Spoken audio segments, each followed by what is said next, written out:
दोस्त की शादी से लौटने में ये शादी क्यों करते हैं लोग यार। अबे मजे तुम लो, सजा हम भुगते।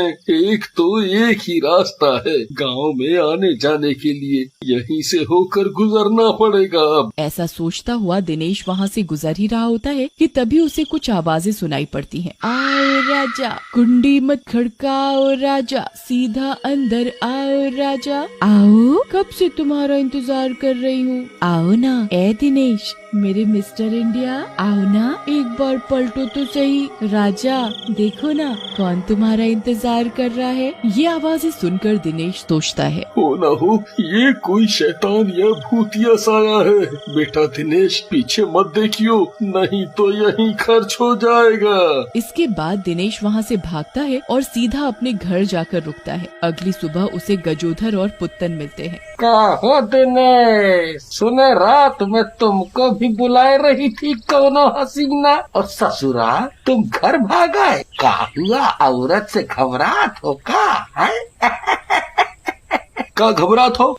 हमारी औरत से तो 2 ठो पासपोर्ट फोटो हैं, हमारे बहादुरी के नमूने हैं जो कि तुम अपना देखो। फौजी बतात रही कि सब खाली मामला है तुम्हार। चुप बुड़बक, तो रात में भागे काहे घर में, बताओ। अरे भैया, रात में हम अपने घर को आ रहे थे कि तभी कोई औरत हमको बड़े प्यार से आवाज लगाई। हम सोचे कि हमको इतनी रात में कौन पहचानता है, इसलिए हम वहाँ से भाग निकले। वैसे भी गाँव वाले बोलत हैं कि वहाँ पलटना मना है। ये सुनकर पुत्तन, जो कि बहुत मनचला होता है, बोलता है अरे ये सब फालतू की बात है।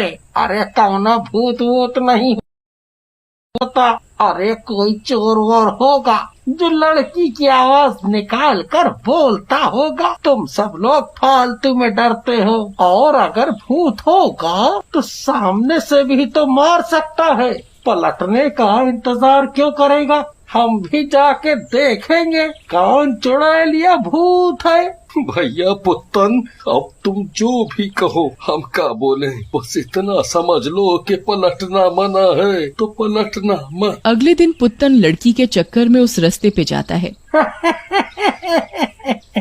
ये दिनेश भी ना फालतू में डरता है। अबे कोई चुड़ैल या भूत पीछे से आवाज लगाएगा, होगी कोई सुंदर लड़की।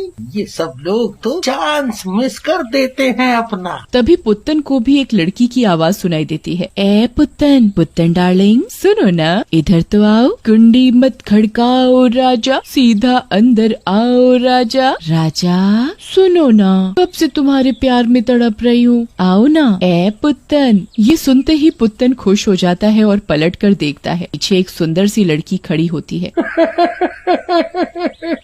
देखा, मैं न कहता था कि भूत वूत कुछ नहीं होता, लोग फालतू में डरते हैं। तुम कितनी खूबसूरत हो। क्या नाम है तुम्हारा, और मेरा नाम कैसे जानती हो? कितने सवाल पूछते हो, कौन बनेगा लखपति खेल रहे हो क्या? सब बताऊंगी, जरा मेरे साथ तो चलो। तुम्हारे लिए मेरे पास बहुत कुछ है देने के लिए, इन मुए सवालों के जवाबों के अलावा। ये सुनकर पुत्तन खुश हो जाता है। चलो रानी, जहाँ मर्जी ले चलो रानी। उसके बाद लड़की पुत्तन को थोड़ी ही दूर बने एक सुनसान घर में ले जाती है। क्यों पुत्तन, मुझे अकेले देखकर तो तुम्हारे मन में लड्डू फूट रहे होंगे। तुम यहीं रुको, जब मैं बोलूंगी अंदर आ जाना। थोड़ी देर बाद पुत्तन दरवाजा खटखटाता है। अरे क्या इंतजार करवा रही हो, आ जाऊं अंदर। कुंडी मत खड़काओ राजा, सीधा अंदर आओ राजा जी। कमरा फूलों से सजा होता है और लड़की दुल्हन के रूप में बैठी होती है। जैसे ही पुत्तन उसका घूंघट हटाता है तो लड़की चुड़ैल के रूप में आ जाती है। उसे देखकर पुत्तन डर जाता है। अरे मर गया रे पुत्तन, ये तो चुड़ैल है। दिनेश ने मना भी किया था कि पलटना मत, लेकिन तुझे तो अक्षय कुमार बनना था। बोला भी था कि ज्यादा टीवी मत देखा कर। पुत्तन एकदम से चुड़ैल के पैरों में गिर जाता है। अरे मुझे माफ कर दो, मेरे से गलती हो गई। मैं अब कभी नहीं आऊंगा। इस रास्ते पर मुझे माफ कर दो। और अब से सारी लड़कियां मेरी माँ बहन है। माफ कर दो। अपनी पत्नी को भी गंदी नजर से नहीं देखूंगा। लेकिन चुड़ैल उसकी एक नहीं सुनती और उसे मार देती है। मरने के बाद पुत्तन भी भूख पर। इधर गांव में कई दिनों तक पुत्तन के न लौटने की वजह से दिनेश और गजोधर काफी परेशान हो जाते हैं। को दिनेश का लागत है, ये पुत्तन कहाँ गया होगा? ससुरा बोलता तो रहा कि हम उस रास्ते पे जाके दिखाऊं, लेकिन जिंदा बचा होगा का? हमका तो लागत है भूतनी उसको खा गई। अरे तनिक शुभ शुभ बोलो गजोदर भैया, अपना ही दोस्त है, थोड़ा मन चला है तो क्या, ढूंढना तो पड़ेगा। तुम क्या बोलते हो? है तो अपना दोस्त ही। चलो जब तुम बोलो हम भी चल लेंगे उसको ढूंढने। उसके बाद गजोधर और दिनेश भी उसी रास्ते में गजोधर को ढूंढने निकल पड़ते हैं। जैसे ही थोड़ा आगे बढ़ते हैं, दोनों को अपने पीछे से लड़की की आवाजें आनी शुरू हो जाती हैं। ए गजोधर, ए मेरे गज्जू, तनिक यहाँ तो आओ, देखो का है तुम्हारे लिए हमरे पास, पीछे तो मुड़ो, आओ न मेरे हीरो। दिनेश भाई क्या आवाज है, कितना प्यारा आवाज है, हमको तो पूरा हीरो बना दिया इस लड़की ने।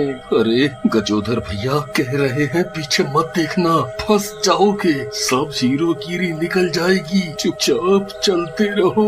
अरे क्या चलते रहो भाई, तुमको कोई नहीं पूछता तो हम क्या करें? एक तो इतनी सुरीली आवाज में हमको बुला रहा है कोई, तुम कह रहे हो पलटो मत। हम तो पलटेंगे भी और देखेंगे भी कि कौन है इतना खूबसूरत आवाज का मालिक। तुम्हारी जलती है तो जले। ऐसा कहकर गजोधर एकदम से पीछे घूम जाता है। उधर दिनेश वहाँ से भाग खड़ा होता है। तुमको मरना है तो तुम मरो गजोधर भाई, मैं तो चला। गजोधर जैसे ही घूमता है, वहाँ पर एक सुंदर लड़की खड़ी होती है। तुम हमारा नाम कैसे जाना था और इतनी खूबसूरत हो तुम? कसम से हमने एक मीना कुमारी देखा है और दूसरा तुम जो इतना खूबसूरत हो। चलो छोड़ो, फालतू की तारीफ कर रहे हो, इतनी भी खूबसूरत नहीं हूँ। तो हार से कौन प्यार कौन मासूम नहीं है, क्या चीज हो तुम, जान तुम्हें मालूम नहीं है। इसके बाद वो लड़की गजोधर के साथ उसी मकान की तरफ चलने लगती है जहाँ उसने पुत्तन को मारा था। मकान के पास आते ही लड़की चुड़ैल का रूप ले लेती है। ओ गजोधर, गाना बहुत अच्छा गाते हो, तनिक दोबारा तो सुना दो। ऐसा कहकर चुड़ैल गजोधर की तरफ लपकती है और गजोधर भागने लगता है। चुड़ैल उसकी लुंगी पकड़ लेती है। अरे मारना है तो मार दो, लेकिन हमारी इज्जत तो छोड़ दो भाई।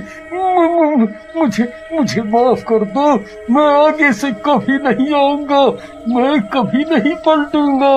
तभी वहाँ पर पुत्तन भी आ जाता है। पहचाना मुझे?